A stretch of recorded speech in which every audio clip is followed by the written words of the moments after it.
There were unfortunately some games that I was excited for and that were delayed due to certain reasons, but hopefully they would come out in the near future. Finally it's here!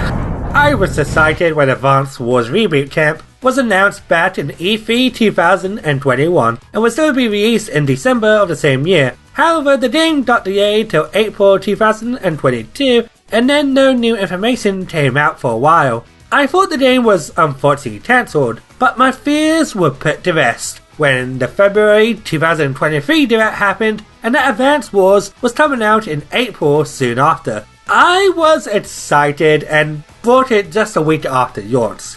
Friends around me knew how excited I was and were probably annoyed with how much I was talking about it. My introduction to the series was playing the original Advance Wars on the Game Boy Advance, as well as playing Dual Strike and Dark Conflict on the DS, and I remember loving them so much that I wanted to see a new game for the longest time. While we didn't get an actual sequel, it was nice to see a remake, and a great one at that. Reboot Camp is a collection of the first two games, and while I never played the second game, I would say it's pretty faithful to the first game, with some minor changes and additions, like a couple of new cutscenes, 3D animations, and online mode, which I still need to try, and remixed music done by the talented Consoles. It's a fun turn-based strategy game where you control an army taken on the opposing one while managing your funds. The game has a variety of missions like capturing bases, defending a base for a number of turns, defeating a particular building, and many more.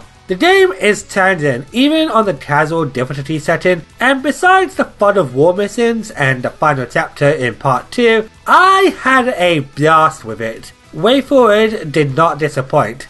I just wish Reboot Camp got more attention as it was one of the best games I played last year. Unfortunately, it seemed to be overshadowed by a lot of big hitters that came out in the same year, such as Spider-Man 2, Baldur's Gate 3, and even Nintendo's own Tears of the Kingdom, which came out a few weeks after this gem. 2023 seemed to be a year of quality titles, with a few surprises. Hi-Fi Rush came out of nowhere, F-Zero returned in the form of a Battle Royale, and if you're a fan of Mario, then it was your year with plenty of games that came out, as well as hitting the silver screen for the second time. While there were plenty of games that came out in 2023, I only played a small handful of games, like Tears of the Kingdom, which was alright, but realised that open world games aren't my cup of tea. I did replay a couple of old games that got remasters, like Metroid Prime, which was still amazing as it was back on the GameCube, Persona 3 Portable, which not so much, and Assault Suits Vulcan, which I finally managed to beat after 25 or so years ago when I was a kid. If you like meta games not a challenge, I recommend checking it out on the Switch. I played some old games too that I always wanted to try, but for whatever reason never did until recently, so here are a bunch of games I played in 2023. Besides Advance Wars and Zelda, there were a couple of new games I did play, and as a huge Fire Emblem fanatic, I had to jump on Engage. With how long the series has been going, you think it would get Sonic Generations moment, and it kind of did, as it features the many heroes throughout history in the form of magical rings. Engage is a fan service game that proudly wears it on its sleeves. I haven't played a lot of games that got stuck in Japan, but I got a gasp when I saw characters like Mikaya, Yin and Saita, and seeing past locations. While the inclusion of some of the main characters of old as magical rings is primarily near to the FE fans, their quick once upon a time in Hollywood moment, the use of them in gameplay was a breath of fresh air, as not only you would be looking at your unit's stats, class, or what weapon they are wielding, but what ring they have equipped. These rings can give each unit cool abilities and even strengthen some of the unit's weaknesses. For example, you can give a knight unit who normally moves slowly the scissor ring to make them travel further, or have Bayef give a unit the ability of a dancer. Engage has a ton of player expression, allowing any unit to become any class with the right requirements, plus learning new skills from rings, making sure that each playthrough would feel different. I've only done one playthrough so far, but I know it's a game I can go back to thanks to its customization options. There are loads of great gameplay additions and tweaks, such as units that can perform chain attacks by meeting certain requirements, as well as now if you have a weapon equipped that the enemy is weak against, then there will be defenses during that phase. While it may seem that all these cool additions will make it a cakewalk, the enemies can also do the same thing by putting the strategy in a strategy title. While I feel the story and characters are the weakest part of the games, especially the villains, I feel the gameplay and map design is one of the best in the franchise. If they bring back and tweak the gameplay along with the world building and politics of Path of Radiance in the future, we may have a shining gem. Nintendo wasn't the only one striving in 2023, as Capcom were apparently releasing big hitters such as Street Fighter VI, Mega Man Battle Network Yellow CTXN, and a remake of one of the most critically acclaimed titles, Resident Evil 4. Though the remake was already out, I decided not to grab it, as before Halloween last year, I never touched the original. Yeah, I know, my gamer card is revoked and all that jazz. Despite being on practically everything from the kitchen sink, I never played the original from start to finish. With my only experience was trying the first 10 minutes at a friend's house when it originally was on the GameCube. Late last year, during one of Capcom's many Steam sales, I finally put my big girl pants on and played through the OG Resi 4. I decided to play this one instead of the shiny new one, as I'm someone who usually likes to approach things with a retrospective mind. I've heard from everyone this is one of the greats, and as someone who has only played a couple of games in the franchise, I can see why. It feels like an interactive horror theme park with the insane scenarios that the main hero Leon gets caught in, such as minecart rides, enemies cosplaying as the Texas Chainsaw Massacre, and roaming around the castle with plenty of stairs and booby traps. It was never a dull moment, and while it's not a terribly scary game, there were times I jumped, especially when the chainsaw guys were right behind me. It's an incredibly fun game that doesn't have any noteworthy issues besides some of the insta-kill QTEs, with one in particular involving a minecart area where you had to mash the X button that didn't work unless you changed the frame rate to 30. Besides that, Resi 4 was one hell of a game. No, this wasn't my only critically acclaimed horror die-in that I played it last year, as right before 2023 ended, I finally managed to beat Silent Hill 2, despite owning the PS2 copy for nearly a decade. While I think Resi 4 is a more fun experience, Silent Hill hits differently, focusing more on the atmosphere with its magnificent yet unsettling sound design, as well as tackling heavier subjects like mental health, guilt, abuse, and lust. The writing is phenomenal, as while I thought the voice acting was weak at first, it grew on me. The cast are troubled individuals who have issues with socializing, especially Andrea, who has trouble speaking properly due to a troubled past. If you played this game, you know. The story starts off with James on his way to Silent Hill to meet up with his dead wife Mary, who apparently sends him a letter to meet her there. I'm not much of a horror person when it comes to movies, and I'm somewhat of a novice of the horror genre when it comes to video games, but I love a good mystery, and SH2 does that so well, using its medium to tell an ambiguous, unsettling tale with its visuals, audio, and game mechanics. It probably wasn't the best to play during the Christmas holidays, but I had a wonderful time with a blanket over me with the light off to play this PlayStation 2 classic. Besides the horror games I mentioned, I played quite a few 3D platformers, with one of them taking inspiration from the likes of Super Mario 64 and the Metroidvania genre, that being Pseudoregalia. I was introduced to this game by one of my favourite YouTube channels, NitroRad, who was praising it and being fond of Metroidvanias and Mario 64, along with being incredibly cheap on Steam. I decided to download it. The goal is simple, find 5 MacGuffins to get to the goal, but it's how you get those MacGuffins that makes it fun. Our main heroine, Sybil, has a number of skills at her disposal, such as war kits, slides, and ground pounds, which is common in most platformers. But what makes Sybil special is that she can combine them to get across obstacles. Like for instance, you can ground pound, but immediately afterwards you can press the jump button and she will perform a super jump, and then combine that with a war kit for free, so you can get to a high vertical platform. Sybil can even do a slide and then perform a backflip. Pseudoregalia does not hold your hand, letting you go anywhere you want if you know how to master your moves. The major downside though is that at this moment of writing there isn't a map, and some of the environments look quite similar to one another, making for someone who gets lost pretty easy in Metroidvanias was a nuisance on a first playthrough. I suggest either getting a map online or wait until the developer finishes adding it in. The game is short if you know what you're doing, but with how cheap it is, I recommend checking it out. From a new indie platformer to a slightly older one, we have Demon Turf, which was developed by Fabris. This was another game that caught my attention from Nitrorad. No, I didn't immediately jump on it until recently. What intrigued me is its Paper Mario-like art style, and similar to Pseudoregalia, the number of tools and combinations at your disposal.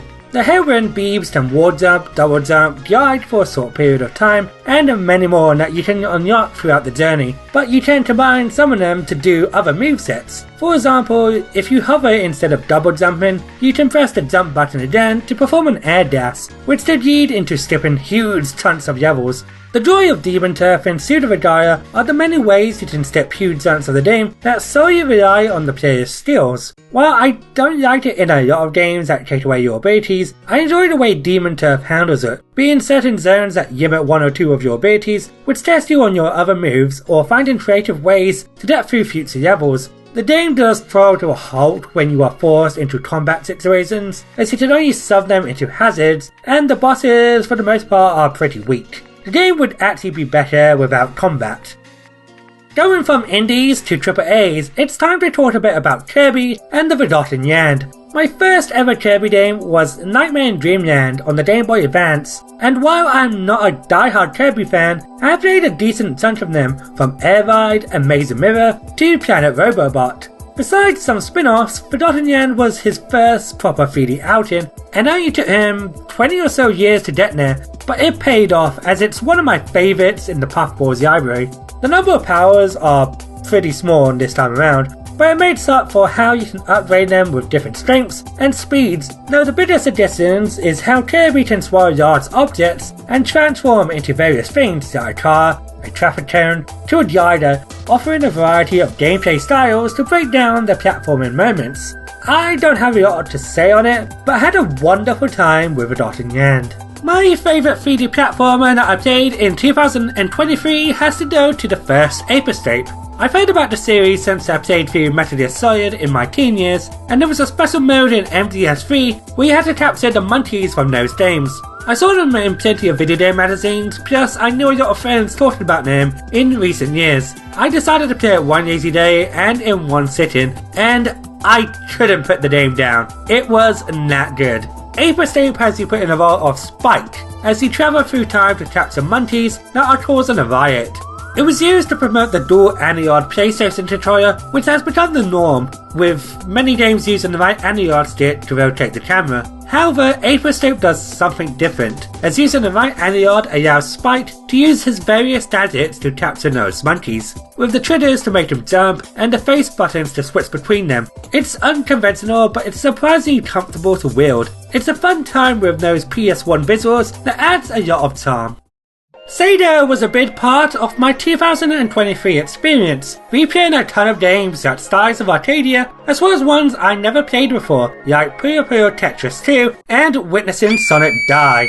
Two Sega games stood out to me last year, the first being the original Phantasy Star and the other Sakura Wars. I technically played Phantasy Star prior thanks to the Ultimate Collection on the PS3, but honestly it felt more like a demo when I tried it, as I never got far. But thanks to watching a marathon on the franchise by my good buddy Zayfa Revolution, I decided to give it another shot, but this time with the Sega Ages line on the Nintendo Switch.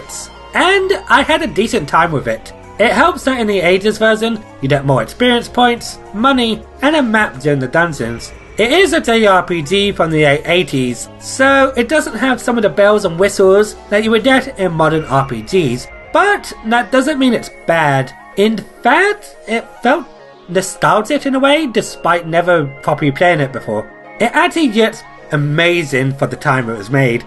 The pseudo 3D dungeons were impressive at the time, but honestly, without the map, I would probably get lost. It's the usual turn-based fare, but I feel its simplicity is to its benefit. I'm interested to try out the rest of the Phantasy Star titles, possibly this year. The next Sega game, Sakura Wars, was one I grew to love. It was something I played after watching some friends play Sakura Wars 5, and also watching Zephyrs' video on the first game. I have owned a PS4 soft reboot for years, but this was the game I finished first. Sakura Wars handpicks different genres, from turn-based strategy, visual novel, and dating sim, and wraps up it to a neat package with a lovable cast of characters. I adored most of the cast, from the vanilla but likable Sakura, the sassy tween Samira, the half-rotten badass Maria, to the main protagonist Ichiro Ogami, who, despite being the face for the player, has a personality. It feels like playing a seasonal anime series with how it's presented, from the anime cutscenes, the characters, each episode being a villain of the week, mid-break intervals, and even next time on Sakura Wars segments after each chapter. There's even an anime opening with a banging theme song that has been stuck in my head throughout 2023. It even made it in my top 5 most played Spotify songs last year.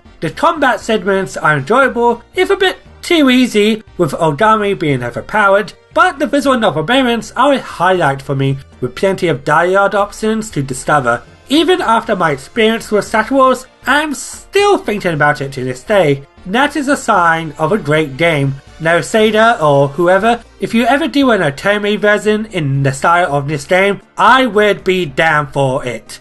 A question that you may have is, Tanuki, how did you play it? Well, since this game only officially came out in Japan, and I can't understand Japanese, I managed to play it using an emulator with an English patch, thanks to the talented work of these people. It's thanks to these guys we can experience classics like this that are stuck due to a language barrier. Emulation is an important part of preservation, and is how I experienced a couple of games last year, like Mother 3. I'm familiar with the Mother games. No, I don't think highly of them. I did not like Mother 1 at all, and I thought Earthbound was just okay. But I heard that the third installment was considered the best by a good amount of people, and I can understand why. The combat slightly improves what was included in Earthbound, bringing back the slot system and adding the new beat attacks that, while not mandatory, makes combat a lot more fun. I love the setting for the series being set in average modern day America with a peanut cast taking on an alien invasion. But despite a couple of characters like the Runaway 5 and the main villain of Earthbound, I did not care for the overall cast. Mother 3 made me care for these characters, including Eustace's family and their struggle during the Pig-Masked Army takeover. Same with the NPCs. It helps that each member has a dedicated chapter to flesh them out. No, I don't really like it when they become silent during the latter half of the game. While it's peak gaming, it does bring back a couple of annoyances from the previous titles, like the limited inventory system, which includes weapons and armor. There were instances where I had to stop just to use or drop an item because of it, and I wasn't even holding items. Still, Mother 3 was my favourite JRPG of 2023, and I'm glad I just said, screw it, I'm just gonna play it now. Especially since Nintendo just announced Mother 3 is only going to be on Japan's NSO. I played a ton of games last year that would make this video long, but I just mentioned them quickly before this video ends. Amori was a fantastic RPG with a creative combat system. Aria of Sorrow lived up to the hype from Castlevania fans, and Yooka-Laylee and the Impossible Year shows that Playtonic still has the talent they had when they were back at Rare. I would love to know what games you enjoyed last year, whether it be old or new, in the comments below. Before I end the video, I want to give you a glimpse of what is coming soon to the channel. Enjoy!